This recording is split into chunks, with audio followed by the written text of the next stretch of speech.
Hey there, and welcome to the Confident Woman Podcast. I'm your host, Rachel Brooks. Join me as I sit down and chat with co-hosts, friends, and carefully curated guests and talk about all the things that empower you to become your best and most confident self. So, let's get started.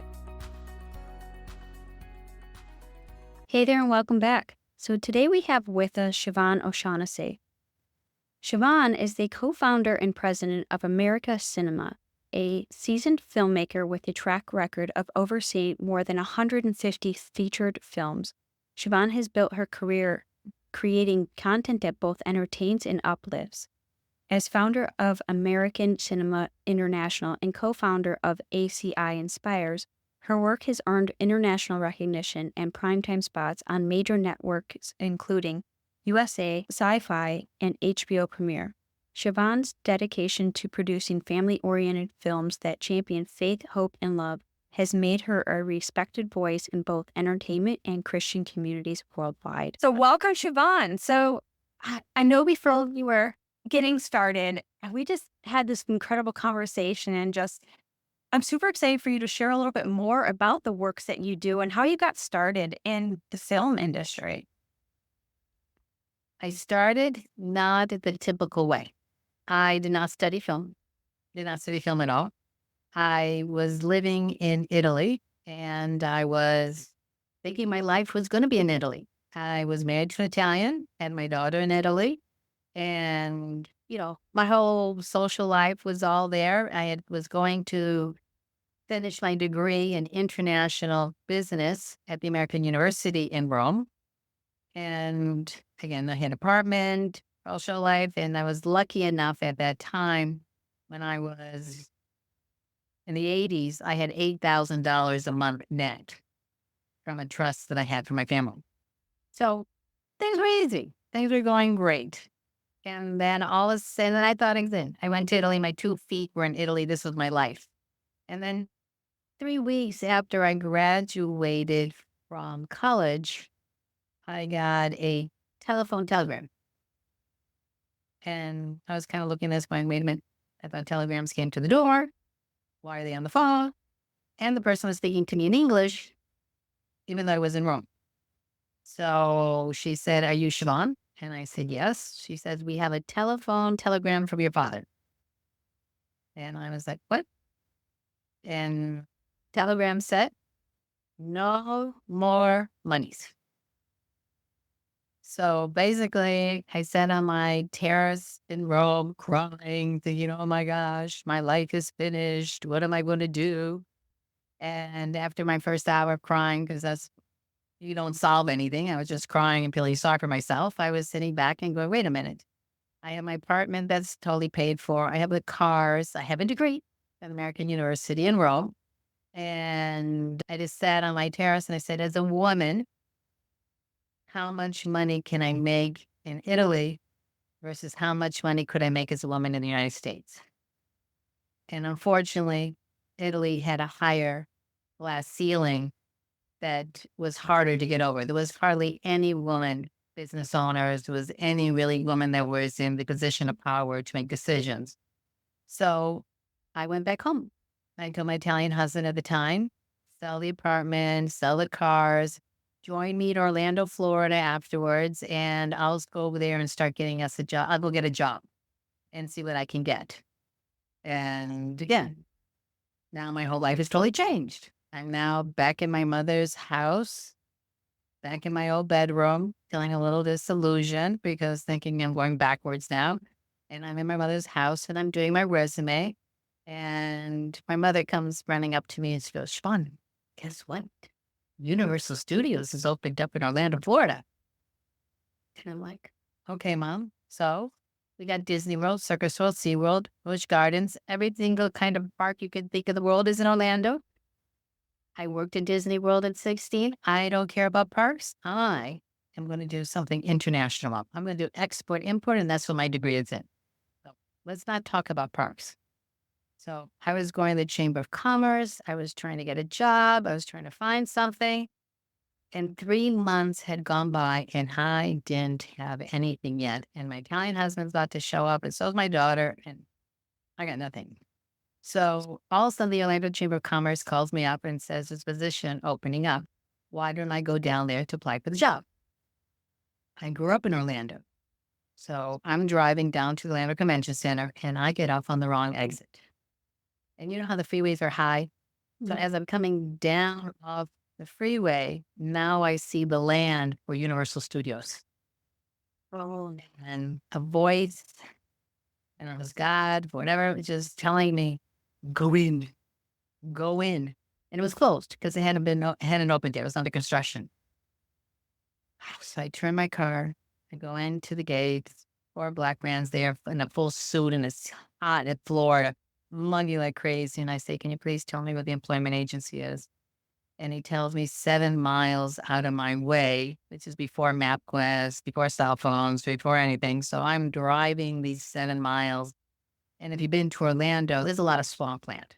So I'm in this area and I'm thinking I'm totally lost. But what am I doing? And I keep driving and driving. And finally, I find this clearing and I see some trailer parks. And that was the employment agency. So I remember parking the car and fighting with myself in the parking lot, going, I don't have time to do this. I have to go to this job interview. What am I doing here? I got to go to this job interview. And literally feeling 2 hands in my back kind of pushing me to go into the employment agency.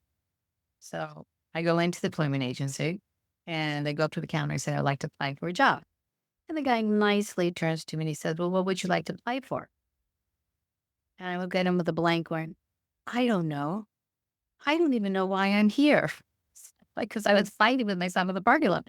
And so he kind of looks me strange and he tilts his head and he goes, well, why don't you tell me about yourself? So I become the peacock. I was like, well, my name is Chevonne O'Shaughnessy and I just came back from Rome. I have an international business degree from the American University in Rome, and I speak Spanish, I speak Italian, and I speak English. And his head tilts to the side and he goes, you speak Italian? I say, yes. He goes, you know, one of our independent producers is making movies and he went to a film market in Italy and the Italians kind of totally took him. Maybe you should apply there. Now, again, I didn't even know that's what they did. They used the movies for backlot. So I applied. 500 other people had applied for the job. And 2 weeks later, I was sitting at the Cannes Film Festival. And last May, it was going to be 36 years. And that's all I've been doing is this. So it was international. It's the same thing. It was everything I wanted. I sell the world.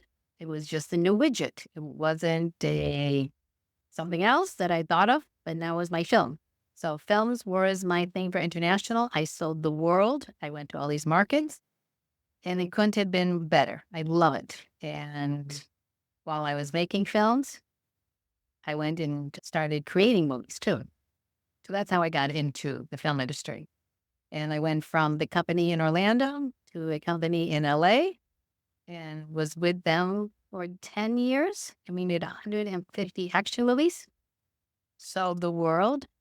We used to even go to the markets and put out sold out, which was great because every country in the world we were selling to. And back in 2000, we ended up selling that and starting American Cinema International first. oh my goodness. I love your story. I'm sitting there just like enthralled with the story because I know that it was so divinely inspired as well. It's like I mean, first of all, did you ever make it to the other interview, the Chamber of Commerce? They, Yeah. they, Did you end up making it to the Chamber of Commerce interview? no, no, I everyone. I never. I just knew. I just knew I was going to get this job. I was just like, I don't know why this all happened, but I even went home and said, Mom, thank you. I'm working at Universal Studios. Oh my goodness. I love it because it's like you had this intuition. You just knew that there was something greater in calling you towards something. You're like, listen, I'm going to be late, but it's just a leap of faith. I'm feeling called into it. And you just took that action, right? That blind faith action that led you to where you're at today. And so I'm curious to know when you found out that the individual was also doing film in Italy, had you heard of that individual? Were they? and kind of It in the wasn't same a film, it was a film market. It film was a market. market Okay. where you sell the world. And no, I did not know it was a Milan, and I didn't know the film industry. Again, I knew the film industry like somebody else. I open a newspaper, I look at a film, I go get my bid tickets, and I go watch popcorn with popcorn and watch the movie. So that was my extent of film, nothing. But I can tell you this much. I knew this is where I wanted to be. So even my first time in Cannes Film Festival, like I said, I knew nothing, and I knew nothing. So it wasn't like I was pretending. I would go home or to my room in the evenings. And at that time, Variety had the pictures of all the buyers. And instead of going to parties or whatever, I sat in my room and I memorized people's faces. So let's say Rachel, all of a sudden you showed up in my booth and I would say, "Oh my God, you're Rachel Brooks. My name is Chevonne. Oh, I'm so glad to meet you." So I would try to act like I knew them so that we could start a rapport and start selling. I also would go in and get contracts. I would look at the contracts and I would want to understand it. There wasn't a position in the company that I didn't want to learn. I wanted to understand all of it. So I made myself learn it. And I think the hardest part was materials. If nobody studied film, I didn't know the tape and this. And at that time, it was 1 inches and 3/4 inches. And then you have M&E tracks. And I'm not that person verbally. I'm a more of a visual person. So I remember even going down to the labs on my own time and just saying, "Please explain it to me. Show me what it looks like, because I can't understand these, why this and that." And the labs took me around. And once I saw it, it made a sense when they would talk about the music, the effects, the dialogue, but I had to see it. It had to be for me, for my eyes first, than just audio. So Yeah, so and you took that with an opportunity to really stretch yourself and grow into something that was you were so very passionate about. And like you said, you're taking the opportunity now to educate yourself and basically put yourself in the situations, in the proximity so that you can be in the way of those individuals that you knew could get to where you wanted to go. And so when you look at the evolution for you coming into the film industry, into film production and distribution, what were some of the challenges aside from you stretching and growing personally, but what were the challenges into that industry? well, I was lucky that I was doing it 1989 and 1990, which at that time was the mom and pop shops. I mean, they were just booming, and that was worldwide. So I came in at the right time. I mean, God had a way of getting me there right at the beginning because everybody was just learning, and you could start making product that was mainly the studios, but now independents were coming in and they were making, and they had an outlet and they had shelf space that they had to fill in. So it started to grow. So I got to learn right at the beginning how video stores work, how the shelf space works, which in a way is still to this day the same thing, but you're looking at, YouTube channels or Tubi or Freebie. So how does it make your product look a little different from everybody else's product that's up there? So I was lucky enough to and work with an independent. So I got to see all of it. I got to see the marketing, I got to see the development, I got to see the production, all the stages of how a company runs instead of just one when you work for a studio. Right. And a lot of the films that you produce and distribute, they're really geared towards a whole different genre of what is mainstream movies, right? Your typical Hollywood films. I'd love for you to kind of touch upon that and kind of how everything transitioned into where you're kind of at today. Well, again, those are two things again with God's help. As I said, I was started 1989, 1990 doing this, and God gave me the time to learn the market, to really get to know the international buyers and everything else. And we made 150 titles. So we were making one a month. And every dollar we would put in, we were automatically making $3 back. So all of a sudden in 2000, the market totally changed.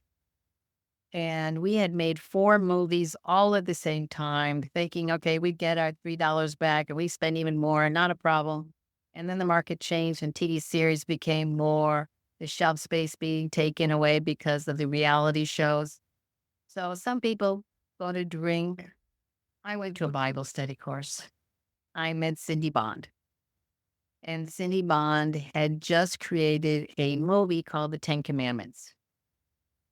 Now, before I met Cindy, I had also said to God that I had wanted to change the direction. Not that my action movies were bad, they were kind of like a James Bond, but I was like, my daughter was 9 and she's 36 now, but she was watching the Disney Channel and I wasn't really paying attention to what she's watching, thinking, it's Disney. Everything should be good. I have to work. I got to do this. And when I sat with her, I saw the innuendos and the subject matter that was being said on it. And I said, if I had a voice and I've been doing this for 10 years, I would like to really change the kind of product that we do. So God gave me the chance now. I met Cindy and she had this animation called The Ten Commandments. And she had Christian Slater as the voices, along with Alfred Molina and Ben Kingsley. And she kept coming up to me saying, Chevonne, please, I've had some bad experience with its international distributors. I would really love if you would take my movie. And I remember looking at Cindy, Cindy, I do action. I do crash, boom, bam. That's what I sell. I don't sell animation. And second of all, I don't sell Ten Commandments. And she kept saying, please, Chevonne, please go international with it. So I went to my partner. And Cindy had the United States rights. So I was going to be selling everything outside the United States. So I said to him, I said, well, we got the booths. We already have the buyers coming to us. What's going to hurt us? We're going to put up a poster. I call the Ten Commandments. We'll put Christian Slater's place up there, Ben Kingsley, Alpha Molino. It's not going to hurt us. Let's just see if we can sell this for Cindy. She's part of our Bible study and I want to help her out. And we took the movie. My partner's going in a totally different direction, but okay. We had, I think, 18 posters. So one poster is not going to hurt. So we go to the market and I ended up selling the whole world, Rachel, I sold the whole world. And we're talking animation. That was not that great. It was okay. But I sold Japan for anime. I did China. I did the Middle East. I did all Eastern Bloc. I did Canada. I did India. I mean, they went theatrical. I mean, Australia. And I sold every place in the world except one country. And the part that I thought was funny was I thought it was going to be my first country. That country was Israel, Rachel. And you know what they said to me? We already know the story. So what it was, they didn't want a Christian telling them their story. But anywhere else, I had sold. And I saw this market of, religious people in Singapore, Taiwan, Australia. That was huge. That I didn't even know about because I was in the Crash Boom Bam slate before. So I remember coming back and saying to Cindy, I said, Cindy, I mean, this was amazing. If we're going to be doing this, we can't just show up one time a year with one title. If we're going to be in this market, because that's what I've been doing for so long, we have to show up at least with 8 to 12 titles a year so that they know that they're going to have enough product to be supplying this kind of content. So we started Mission Pictures back in 2008. And it was the year, literally, Rachel, there was 4 titles and animals, dinosaurs, everything that was kind of weird. And Cindy and I show up in our booth and all of a sudden now we got Letters to God. And we have To Save a Life. We have Noah, which is going to be another animation of the Bible studies. We got 7 Days in Utopia. We got October Baby. And the buyers walk in and they kind of walk out and they start looking around going, and they come back in and they go, huh? Like they had never seen a booth that had all this kind of product. They were just like, and it was kind of fun because in a way they're kind of looking at us going, you know what? We've been wanting somebody to give us something like this, but we never knew anybody had this kind of product. Mm. So it was an untapped marketplace that It was an untapped market and it was a nice blend because Cindy kind of knew the Christian market. I knew the mainstream market. It really was the Christian market. It kind of knew their own little niche, but the mainstream had never seen this kind of market. So we were blending the mainstream along with the Christian market and was getting bigger numbers for the producers so they could make better quality. So it was great. We took on, like, I'd say out of the titles, we got about 75 base titles. Wow. And majority of them were from PureFlix before PureFlix started their own distribution. But in South Africa, we had even created a mission night. So every Sunday at 8 o'clock, they were taking one of our mission titles. Mexico, Televisa, which at that time was horror and I mean, dismantling of people, movies was just horrible. Two of the girls at Televisa ended up believing in the titles, and they also took another 52, and they started a night in Mexico. So, I mean, we were the first ones doing it that scale. Yeah.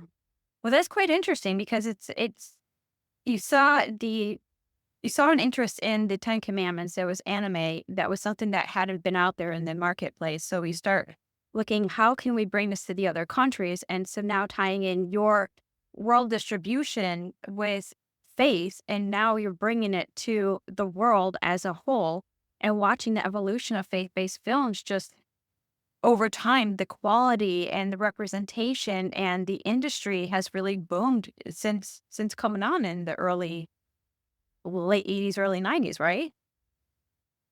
Yeah, 2000. It was over Or 2000. Yeah, 2000s, right? 2000. 2000, yeah. But yeah, it was, and again, I did find though that in time, as we kept growing the company, that if you did it too religious, it did very well in the United States, but the foreign market, where the majority of the money was in television, if you open a Bible and you start quoting from the Bible, the television channels can't take it Mm. because of the fact you can't promote one channel over another. I mean, religion over another, not a channel. Another religion over another. So what we were trying to teach people was, let's say in the Christian version, you have the minister and you have the Bible scene, but you do that same scene, same minutes, same everything. So you don't have to change the music and effects, but do it with a friend. And that way it would be like a seed planter. And then they could go to the main channels, which would go to France, Spain, Italy, and Europe and get more money for the producers. So I was just taking the main thing and just modifying to what we could get. So to make the most. Okay, that makes sense because then it still keeps that faith inspired. It doesn't keep it as religious content. Right. And that's what was, yes, that was the problem. Because if it became, then you get the people who want the religious, so video was still doing well. It was just mainly the television channels couldn't do it. Right. And of course, bringing it to different countries, it's just, that's kind of a risk in its own because the crossovers of cultural differences, and it's, obviously in the US, it's very well known, right? Faith and Yes. Christianity is very well known, where some of it in the other countries is not as welcomed. So it's almost like still, as you said, planting the seed to be sprouted and watered through the works and the relationships and the connections. Yes. I love All that. that is true. At the same time, keep in mind though, when you're talking to channels, you got younger people maybe buying, but the head people who make a decision are still that old guard. So it takes a little longer for the older guard to come up with with the way that things are wanting.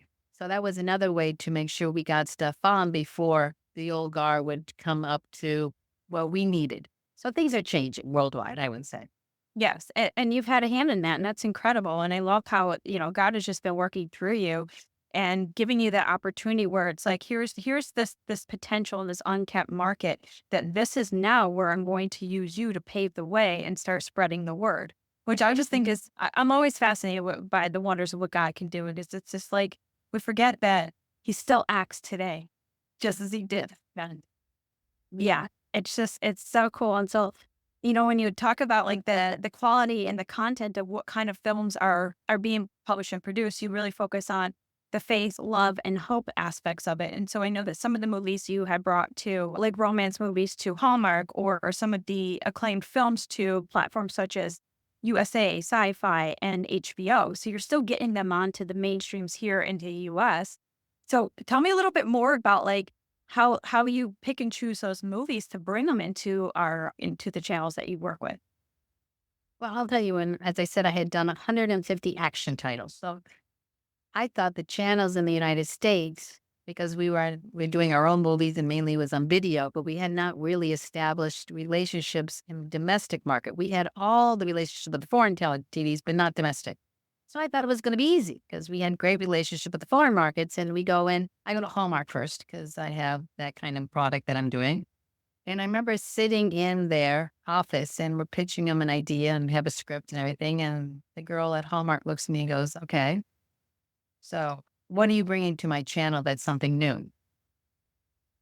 And I remember looking at it going, "I'm just a producer. Why am I having to bring you something new? You're Hallmark. I'm not Hallmark. You're Hallmark." And she goes, "No, Chevonne, we already have producers. Unless you're bringing me something new, why would I consider it? We do our own." And I remember walking out of that meeting being totally deflated, going, huh? So not only do I have to be a producer, I have to bring the marketing, I have to bring new buyers to them, I have to have all this kind of stuff for them to even let me in the door. So that's when I kind of sat back and I said to myself, well, I mean, cast I have a little bit, but I don't have a name that's going to be coming running for them to go with. So maybe I should do books. And all of a sudden I found Guidepost. And I don't know if you know Guidepost. Some of your people might know they were usually in the doctor's office, like a Reader's Digest with fate. They were at the dentist office, and they do a newsletter to 5 million people monthly. And they had a series of books called La Find You. So, and it's not one book. It's a series of 50, which each state in the union has a story. So it's La Find You in Miami, La Find You in New York, La Find You. So each one of the cities are in, and they're very contained. They're about women who either lost a husband, something in their family life happened, they kind of lost themselves. And the book kind of helps them to learn faith, to have community and love. So all of us can relate to that. So I'm going back to Hallmark and I'm feeling all confident. Yay, me. I got 5 million followers. They're going to come to your channel there and they should say yes to me, right? They still said no. So all of a sudden I'm going to the competitor, which at that time was Up TV. And Up TV beforehand had been the gospel music channel before they changed over to Up TV. So we went into Up TV. He told me their Guideposts. They got 5 million followers, a series of 50 books.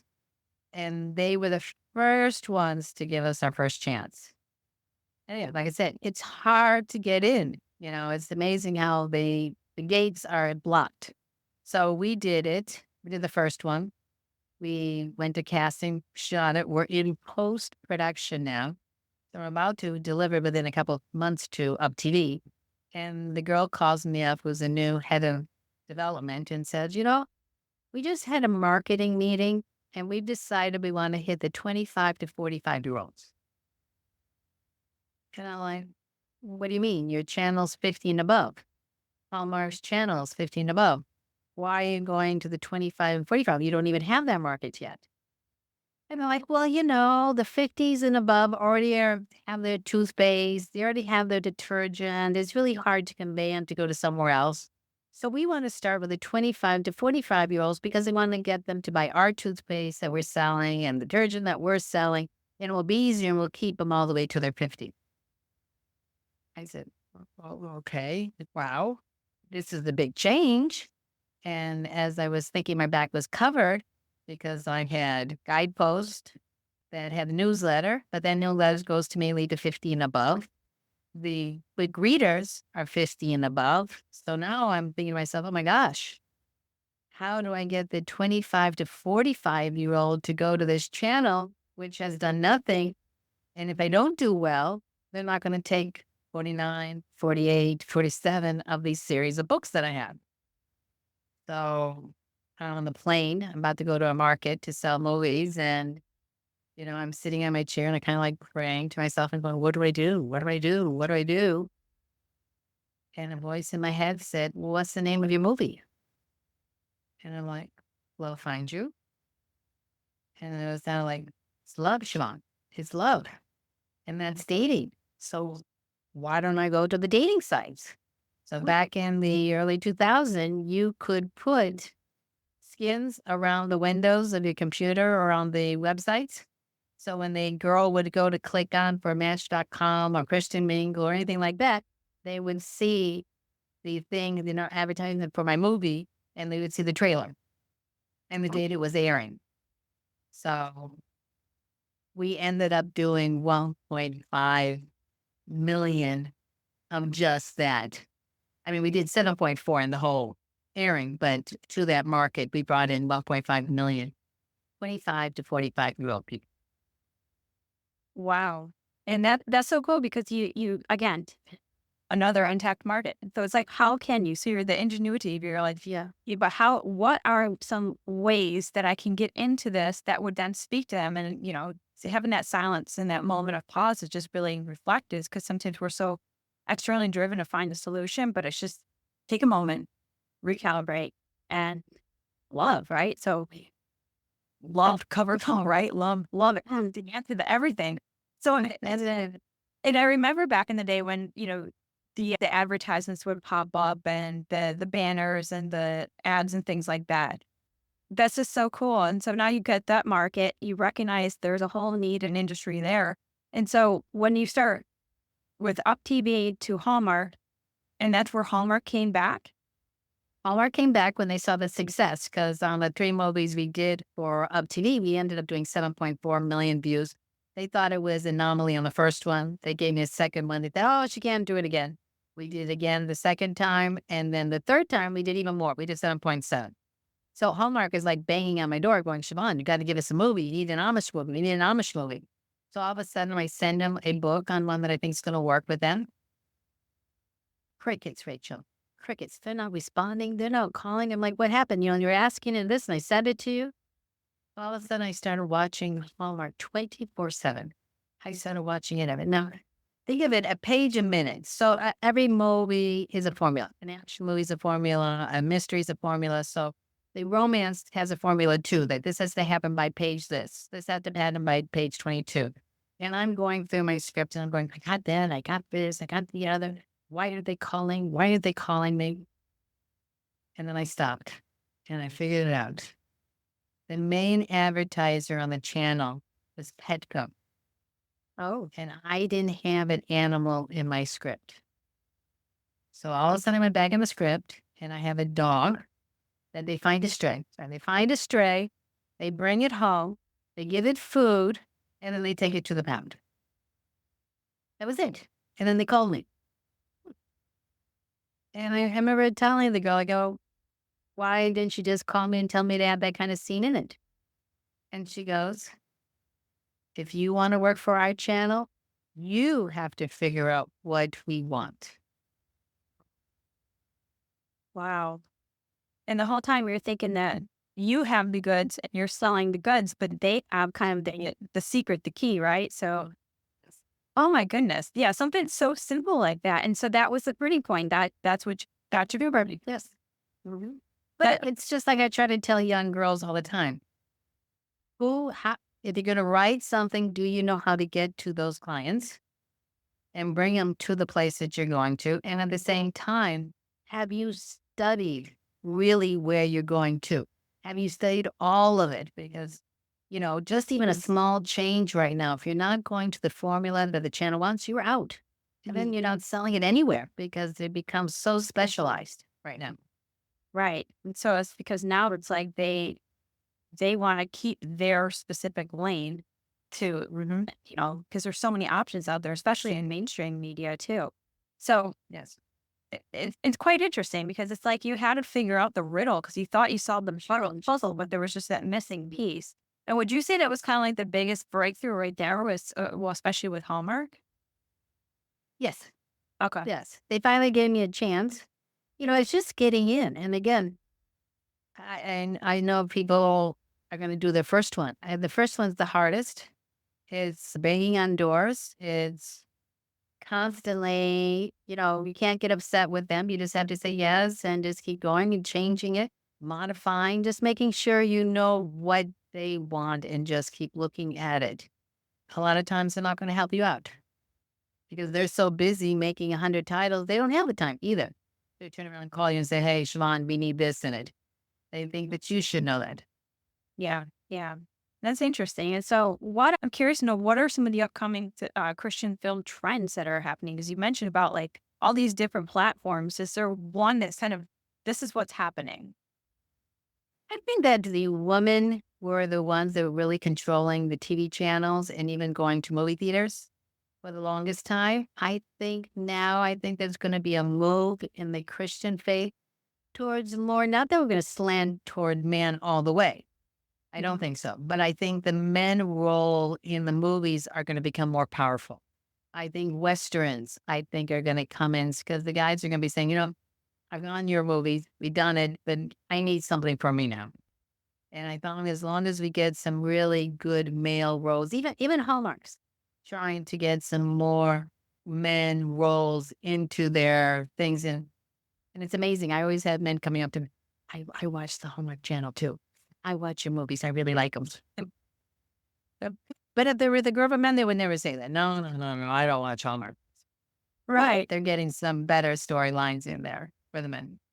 That's interesting. I personally have noticed a shift too, because even like, for example, Amazon Prime, there's a full, I guess, channel devoted to Christian and faith based movies that, yeah, I don't control the remote, my husband does. But I think it's quite interesting because it's right there in front of you. And I'm like, that looks like a really interesting movie. So I can see the progression of films over all these years that have now come to the caliber of production and quality. And you feel like you're watching a, A-list movie which is quite interesting. And so I've been a consumer of them, and I love them. Yeah. I think it's a great reminder of values and, you know, for me, I'm obviously a Christian faith as well, but it's like sometimes you don't wanna see the same thing over and over and over that is in the mainstream movies, and a reminder of, like, faith in God and, like, this is what we're here for, so it always has a great moral and, integral value to it. I think even just adding a small thing, like in a series of the family coming together and just saying a prayer, just Mhm. the Father's Prayer. It's small enough and it's good enough that everybody can relate to. And we all are going through struggles, all one of us every day. And just taking that time just to put that small thing in makes a great difference, I think, to even the young kids. Yeah, I agree because it comes back to just again family, and I feel like there's a lot of division just in this world, and coming back to what is the core value, and so again, faith or not faith, it's just about what is the family and what is the dynamic, and what do you believe in, and so keeping that at the core of the heart is the focal point. I think is a really big reminder for the families as well. It is. Yes. So I'm curious to know we discussed the films, we discussed the up and coming, all the challenges that you had to really overcome, but the ways that you have taught yourself and figured things out. And I think that that's so unique and so cool. What are some of the projects that you're looking forward to next? I know that you have mentioned it before we hit record, but I'd love for you to share with our audience what's next. Well, as I mentioned before, my Sugar Creek Love Finds You in Sugar Creek. I am so lucky that I'm going to be going back to Sugar Creek because we got another Guidepost books, and these are called Sugar Creek Amish Mysteries. So these starting the first one of 30 books is the number one seller for Guidepost.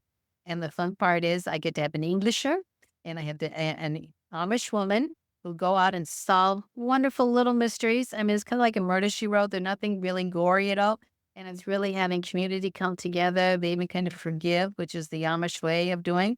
And we have a gorgeous Amish son that she has that is this love that they're not supposed to be together. But we have that through the whole series, which is great.